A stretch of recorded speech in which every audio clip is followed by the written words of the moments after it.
അഫ്സാൻ അറിഞ്ഞില്ല ഇത് അവസാന യാത്രയാകുമെന്ന്. കൊല്ലപ്പെടുന്നതിന് തൊട്ടുമുന്നേ അഫ്സാൻ കുഴിമന്തി വാങ്ങാനെത്തിയ ദൃശ്യങ്ങൾ പുറത്ത്. തിരുവനന്തപുരം വെഞ്ഞാറമൂട്ടിൽ സഹോദരന്റെ ക്രൂരതയ്ക്ക് ഇരയായ അഫ്സാൻ ഓട്ടോയിൽ കുഴിമന്തിക്കടയിൽ വന്നിറങ്ങിയതും കൗണ്ടറിൽ നിന്ന് കുഴിമന്തി വാങ്ങുന്ന CCTV ദൃശ്യങ്ങൾ പുറത്തുവന്നു. പ്രതി അഫാൻ പറഞ്ഞതനുസരിച്ചാണ് ഓട്ടോയുമായി എത്തിയതെന്ന് ഓട്ടോ ഡ്രൈവർ പറഞ്ഞിരുന്നു.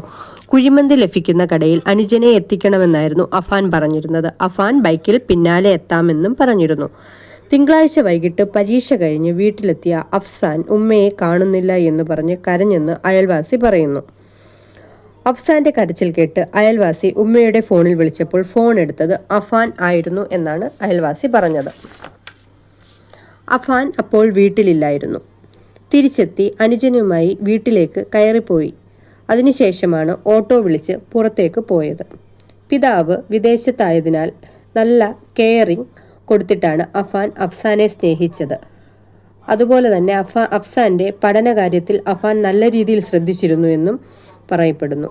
ഇത്രയും സ്നേഹിച്ചിരിക്കുന്ന അനുജനെ ഉൾപ്പെടെ വധിക്കാനുള്ള കാരണം നാട്ടുകാർക്കും ആർക്കും അറിയില്ല.